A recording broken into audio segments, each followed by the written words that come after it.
ميكس اول مره ادوقه في حياتي، ختامها مسك. لا للاسف ده هيستبعد. ايه ده بقى؟ ايه ده بقى؟ ايه ده بقى؟ ايه ده؟ يا مساء المانجا على كل المانجوز. لو انت معلوماتك عن الحاجه الساقعه زي ما احنا بنقول عليها انها كولا ليمون برتقال بس، الحلقه دي هتغير تفكيرك خالص. بس اللي بالحق، هو انت كنت تعرف ان زمان المشروبات الغازيه كانت بتتباع في الصيدليات وكان بيتحط عليها؟ معانا النهارده اكتر من 31 مشروب بنكهات واطعمه مختلفه، وفي الغالب اول مره تشوفها. مش بس كده، دي كمان من ثقافات وبلاد مختلفه. ريح لظهرك بقى كده، نستلف حصاله الخير من القرن المره الثانيه. ودي منجوكو. اول مجموعه معانا سوبر، دي عباره عن مشروبات صودا او مشروبات غازيه انتاج اردني بس باطعمه مختلفه. تعالوا ناخدهم طعم. اول طعم فيهم المخيط او الموهيتو زي ما هم كاتبين، ليمون نعناع. يعني هي الريحه مبشره جدا. اوكي، هو اللون كمان حلو قوي، اخضر فاتح بزياده. ريحتها عامله زي ايه؟ يعني عارف لما تكون جايب نعناع فريش لسه ما تلفش في الجرنان وتحط في الثلاجه؟ هو ده. بسم الله. ايه ده؟ ميكس عجيب، ليمون عالي جدا مع نعناع عالي جدا جدا، في شك بتحصل كده، بس هو حامض بزياده. الناس اللي ما بتحبش الليمون او ما بتحبش الحاجات المززه مش هيحبوه، لكن انا بالنسبه لي 8 من 10. انت اول ما تشوف لون الكنزايه دي هتفتكرها بطعم الكولا عادي، لكن لما اقول لك ان ده مشروب غازي بنكهه التوتي فروتي تسالني وتقولي اللي هو ايه يا منجوجو؟ اقول لك وربنا ما اعرف. احنا هندوق ونستكشف بقى الطعم عباره عن ايه. يا ريت حاجه تحسها في ناحيه الكاندي، الحاجات الحلوه يعني. لونها تحسه عامل زي التفاح كده. بسم الله. هو بيبدأ بدواء كحة ويختم بكراميل، وفي النص بتحس بلمحة تفاح. ميكس غريب وانا حاسه يستاهل حد احسن مني. فالتوتي فروتي 6 من 10. اكتر طعم متحمس، مشروب غازي بنكهة العلكة اللبان. يعني لون الكنزايه محمس جدا، حاطط من هنا بلالين او فقاقيع بقى بتاعت اللبان. طبعا انا متوقع ان اللون اكيد هيبقى بامبا، نفس لون الكنزايه كده. اوف، ريحة لبان بس. يا نهار ابيض على اللون، سينمائي. بسم الله. العيال الصغيره هتطير بالطعم ده، طعمه حلو جدا. كنت جربت حاجه زيه زمان بس كان منتج مستورد. هو بيفكرني بريحه الاستيكه بتاعه الفراوله بتاعه زمان، كان بيبقى نفسنا ناكلها بس مش عارفين. المشروب ده هيحقق لك حلمك. سوبر باللبان 9 من 10. بطيخ، وبالنسبه لي دي تقريبا اول مره في حياتي اشرب مشروب غازي او حاجه بالصودا بطعم البطيخ. تعال نشوف بقى الوضع ايه. طبعا لازم يبقى لونها احمر، يعني عشان ايه بس من ايه ما نجيش على القوانين. يلا احمر احمر ولا اي احمر. بامبا برضو نفس لون باللبان بالظبط، بس ريحه بطيخه عاليه. طعم البطيخ ضعيف، يعني عرفت احسها بطيخه قرع شويه. كنت متوقع من الطعم ده اكتر من كده، او حسيت ان طعم البطيخ هيكون اعلى، بس خايب ظني. 5 من 10. اخر طعم معانا وهو البلو بيري، والطعم ده بالذات في ناس كتير بتعشقه، على راسهم الواد ميمو. تتوقعوا اللون هيبقى ايه قبل ما نصب كده؟ المفروض انه يبقى ازرق، الاصول بتقول كده. ها، ايوه بقى ازرق فاتح، مفيش ريحه قويه او ريحه مميزه. بق كمان. هو في طعم التوت حلو بس ما صدمنيش ما هزنيش، بس لو حد بيحب البلو بيري وسكه التوت والمنطقه دي هيعجب. 7 من 10. كده احنا خلصنا سوبر، واكتر طعم عجبني فيهم سوبر بنكهه اللبان او العلقه. احلى تحيه لاخواتنا في الاردن، مستنيين منه اطعمه اكتر. موجو موجو، المشروب ده انا بشوفه الفتره الاخيره في اماكن كتير قوي، لقيت منه اطعمه بالهبل، انتاج تايلاندي. نبدا بطعم سهل وسالي، موجو موجو بطعم الاناناس. فكره المشروب ده بمنتهى البساطه ان هو اطعمه كتير او اطعمه مختلفه، بس كلهم فيهم جوز هند بيجري زي ما انتم شايفين كده. قطع جوز هند مبقلظه جدا. قال لك يرج جيدا قبل الشرب. كاتب لك عليه من هنا جوتا شيو. طبعا انتوا عارفين المانجو في اللغات اكس، فدي معناها في الغالب ان هو يحتوي على لب الفاكهه او يحتوي على جوز الهند. افتح منجوكو، بص راسم لك هنا على الغطا من بره ايه، راسم وش كده اكنه وش حد بيضحك. تفاصيل لطيفه وكيوت قوي. انا هوريكم في دي كده عشان نتخيل مع بعض شكل الايه جوز الهند من جوه. القطع اللي بتجري دي بصوا، قطع مبقلظه قوي. بسم الله.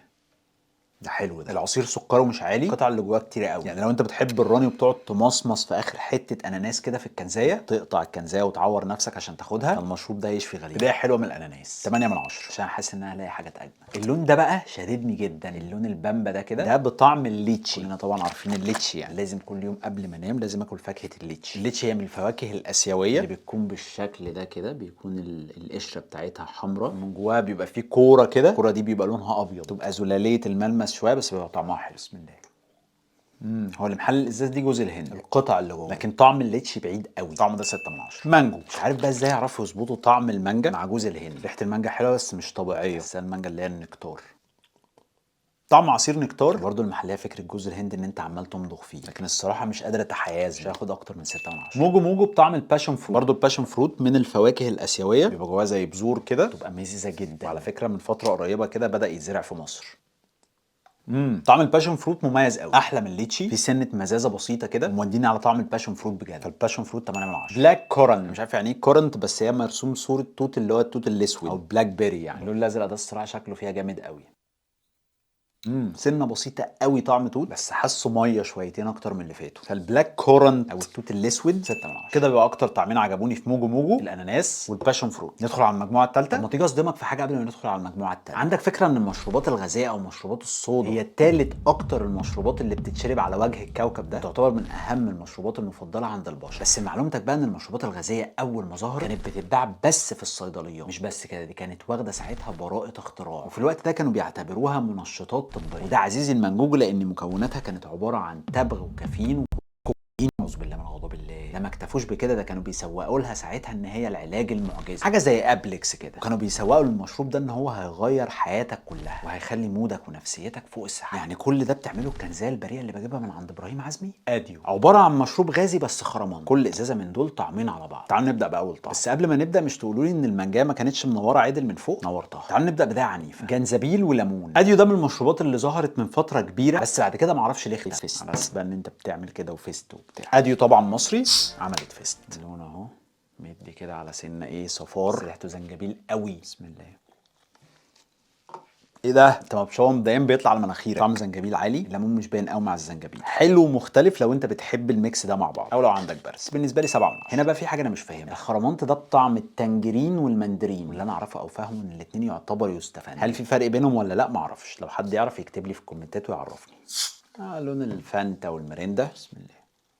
هو طعمه حلو، يعني الطبيعي في الفانتا والكلام ده الحاجات اللي هي بالبرتقال هو مسكره ومززه. ده صودا وطعم يستفندي مسكر، رغم اني مش شايفه ميكس. طعمه عجبني اكتر من الاولين. 8 من 10. عمرك بقى شربت ميكس فراوله مع ليمون؟ اديو فراوله مع ليمون. في معلومتين مهمين مكتوبين عليهم. قال لك ان هي 100% مكونات طبيعيه، وكاتب ان هي 0% محليات ونكهات صناعيه. طبعا الكلام ده الواحد الصراحه ما اعرفش، يعني ما اقدرش اكد اذا كان صح ولا لا. احنا يعني انا اعتمد على المعلومات اللي هم كاتبينها وان هي صحيحه. نفس لون الازازه. اللون ده يا جدعان انا بعشقه، حلو قوي. بسم الله.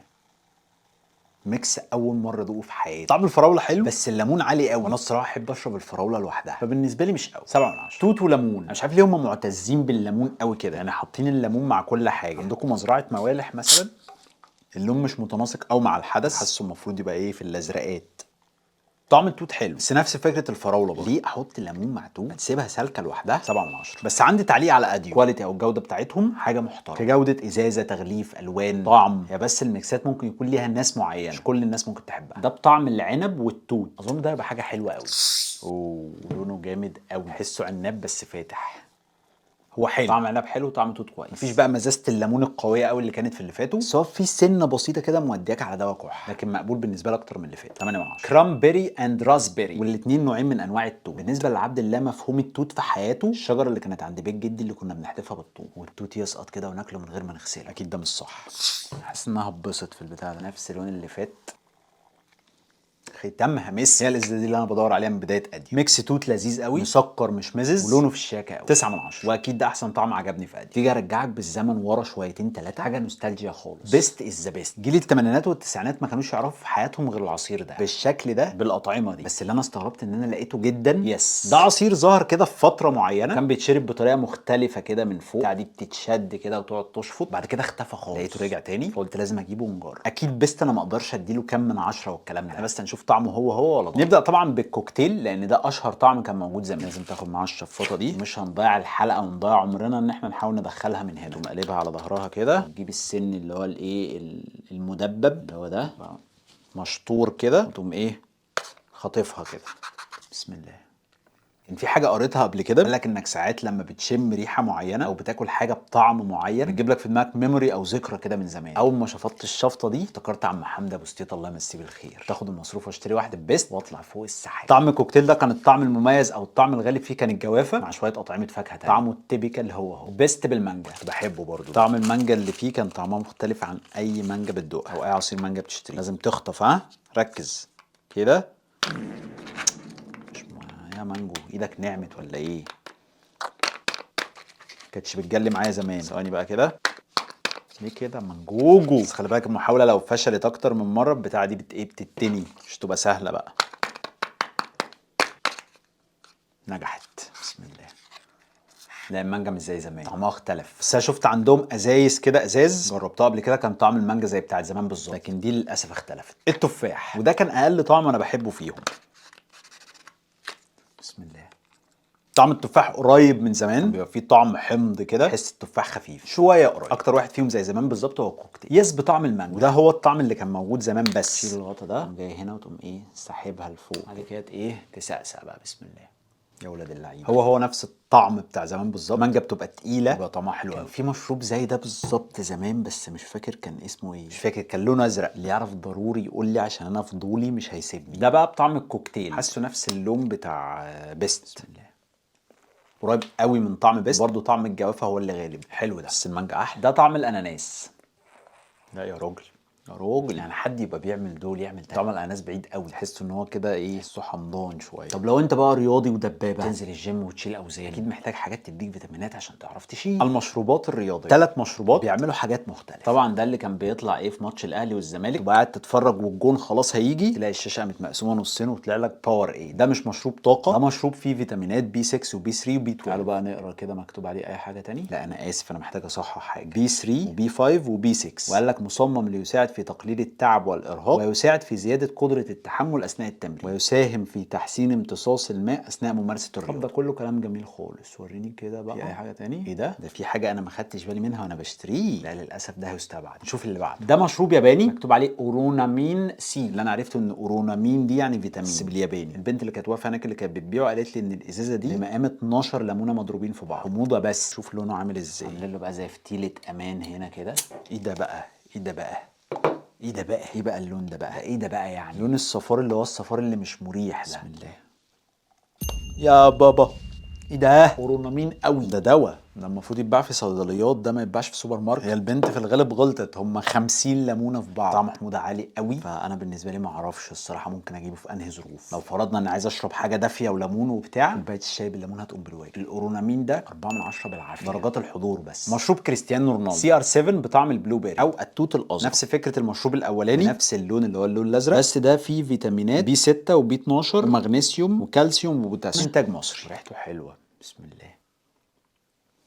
هو طعمه غريب والله، يعني في طعم فيتامينات بجد، حاجه دواء قوي. مش مسكر خالص، رغم ان هم كاتبين ان في سكريات 41 جرام. المفروض ان انا اشرب الاقيه مسكر، بس ممكن عشان الازازه كبيره شويه. الازازه 710 مللي داخله على لتر، فطبعا 41 جرام على اللتر مش هيعملوا حاجه. الازازه الطويله العريضه دي 160 كالوريز، فاظن دي يعني ايه كالوريز ضعيفه يعني لو فيها الفيتامينات اللي بيقولوا عليها وهتساعد في التمرين ممكن تمشي، لكن لو انا بقيمها كمشروب وطعم 6 الطياره. قبل ما ندخل على المجموعه اللي بعد كده، عايز اسالك سؤال بس تجاوبني عليه بصراحه. انت بتشرب الكولا كام معلقه سكر؟ تقول لي يا منجون انت هتهجص ولا ايه؟ اقول لك لا، بس عندك فكره ان الكنزات 350 مللي الطيبه اللي احنا بنرفعها مع الغداء فيها حوالي 40 جرام سكر، يعني تقريبا 10 معالق شاي صغيرين. يعني لو فرضنا ان انا او انت بنشرب واحده كل يوم مع الاكل على مدار السنه، ده معناه ان كل واحد مننا بيدخل جسمه 14 كيلو ونص سكر في السنه، الصودا او الميه الغازيه بس. ده انا كده لسه ما كلمتكش بقى لا على الكنافه بالمانجا في رمضان، ولا القشطوطه ولا القشطوزه ولا كل الكلام ده. ايوه يعني احرم نفسي يا منجوجو؟ لا يا حبيبي، العيش ولا كان اللي يحرمك، بس اظن ان كله بالعقل والاصول. زي مشروب مصري بدا يظهر في الفتره اللي فاتت ونازل باطعمه كتير، جربنا منه في حلقه قبل كده الكولا، المره دي جبت بقى الاطعمه التانيه اللي غير الكولا. نبدا بالتانجرين، مكتوب عليه من هنا ان هو زيرو شوجر. قال لك زي مشروب غازي بطعم اليوسفي، منخفض السعرات الحراريه وبدون سكر مضر. يا ابيض، انا ما عنديش فتاح، ابوس ايدك كلبسنا ولا ايه؟ لحظه اهو ما اشوف فتاحه ولا. هو انا للاسف ما لقيتش فتاحه، فاللي انا هعمله ده حاجه يعني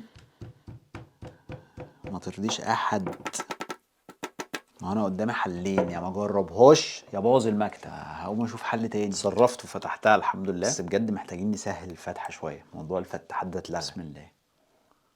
مبدئيا طعم الاستفندي بعيد خالص، عايز اتاكد كده من المكونات. انا شكيت في كده، هو محلينه بالستيفيا. انا عندي مشكله مع الاستيفيا، ما بحبوش. ليه؟ لان هو بيعمل هنا كده ايه افتر تيست، ما بيبقاش لطيف خالص بالنسبه لي. فالتانجرين 4 من 10. اللون ده بقى عاجبني جدا، زيس كيتي كاندي. عايزين نشوف بقى الطعم هيبقى ايه. هفتحها اهي، ريحته حلوه قوي. بسم الله. لا هو الريحه حلوه بس الطعم لا. هو بيبدا حلو، تحسه طعم غزل بنات كده، بس بيقفل قفله مش اللي هي، مش بنفس صعوبه التانجرين، بس برضه مش الواو. 6 من 10. ميكس بطيخ او ميكسد ميلون، برضه كاتبين زيرو شوجر، فللاسف هيبقى برضه ستيفيا، بس ده رايي الشخصي، ممكن ناس تانية تكون بتحب الاستيفيا عادي. لو بتحب الاستيفيا الكلام ده ممكن يعجبك. ريحه بطيخ عاليه. هو في طعم بطيخ بس تحسه البان بطيخ، مش طعم بطيخ واقعي يعني. برضه في فكره الاستيفيا. اخر حاجه من زي هو مش مشروب غازي، هو سباركلينج ووتر. هتقول لي طب ايه الفرق يا مانجو؟ هقول لك هي ميه عليها صودا برضه، محطوط عليها ثاني اكسيد الكربون، هو بيعمل الصودا والفقاقيع والجو ده. بس الفرق ان هو ما فيهوش السكريات اللي بتبقى موجوده في مشروبات الصودا التانية. ده لو انت عايز تحس بلسعه الصودا او عايز تهضم من غير الاضرار بتاعه السكريات اللي بتكون موجوده في المشروبات التانية. حتى هم كاتبين لك من هنا زيرو كالوريز، زيرو شوجر، وما فيهوش نشويات ولا دهون، حاجه تريح ضمير يعني. اشمعنى دي فتحت؟ انا قلت اجرب كده، فاهم؟ يأس. طبعا ملهاش اي ريحه، ميه عاديه خالص اهي، بس بصودا شبه الايه، ال7 اب والكلام ده. هي الفكره بالنسبه لي غريبه يعني. انا دايما مربوط ان انا لما بشرب صودا لازم يكون في طعم سكر، انك تشرب صودا ساده كده غريبه شويه. دي ممكن الواحد يستخدمها في الهضم بس الحقيقه ما زعلتنيش في حاجه ولا بسطتني، فممكن تاخد 7 من 10. نختم بالبوب. المفروض ان هو مشروب صودا مش عصير، نازل باطعمه غريبه بطعم البرتقال والكريمه. كاتب لك بقى من هنا كرافتد ان ايجيبت، عايز يعني ياكد ان هو مصري. كاتب بريميوم صودا، بس هنا كاتب حاجه غريبه، كاتب شوجر، افتخر بيها قوي، ودي بالنسبه لي حاجه غريبه. المفروض ان اغلب الشركات ما بتعرضهاش قوي في فكره السكر يعني. ايه الدخله ده يا بوب؟ بسم الله. هو في صياعه في الموضوع. هو الغريب في الموضوع ان طعم الكريمه طاغي على طعم البرتقال، وده بالنسبه لي شيء عجيب. طعمها مقبول بس مش الواو. حاسس ان هم لسه محتاجين شويه شغل. اول طعم 7 من 10. الطعم التاني قال لك بيري لايم سب لايم. ايه يا باشا، محتاج مترجم عشان اعرف النكهه. مكتوب من ورا بقى ان هو ايه، بطعم الليمون والتوت. ما الموضوع سهل اهو. فكره دخول الليمون مع التوت دي ايه، فكرنا باديو بقى. لونها شياكه جدا، لون البربل او البنفسجي. بسم الله. ده حلو، اللي مخليه حلو ان طعم التوت اعلى من الليمون. 8 من 10. فانيليا كريم صودا، وده بقى خطر قوي ان هو عايز يدخل في حته الصودا كريم او كريم صودا زي ويليز وزي كندا دراي زمان. ما اعرفش بقى هل هيعرف يجيبها. طب ايه، ما انت كنت ماشي حلو يا باشا، ليه هتفرهضنا؟ فتحت لونها اهو. هو طعم الكريمه عندهم حلو، وانا ما اقدرش اقول ان هو طعمه زي شويبس زمان اللي هي الكريم صودا، ولا زي طعم ويليز دلوقتي، بس هو قريب، في مجهود واضح. وبالنسبه لي ده احلى طعم عجبني فيهم. 8 من 10. وبس كده، دي كانت تجميعه لاهم واجدد المشروبات اللي موجوده دلوقتي في مصر، واللي منها مصري ومنها مش مصري. ودينا عرفنا ايه الحاجات اللي احنا نقدر نشتريها والحاجات اللي فيستك. واكيد لو عجبتكم الحلقه اللايك والفولو والسبسكرايب، لان هو ده الدعم اللي انت تقدر تقدمه لاخوك وحبيبك المانجو، وعشان كمان تقدر تشوف الفيديوهات الجديده اول ما تنزل. اما بقى لو حد عنده اي افكار لحلقات او حابب ان احنا نجرب حاجه معينه، اكتب لي ده في الكومنتات او ابعت لي في الدي ام على الانستجرام، وبعون الله نجيبها ونجرب. واخيرا لكل المانجوز، سي يو.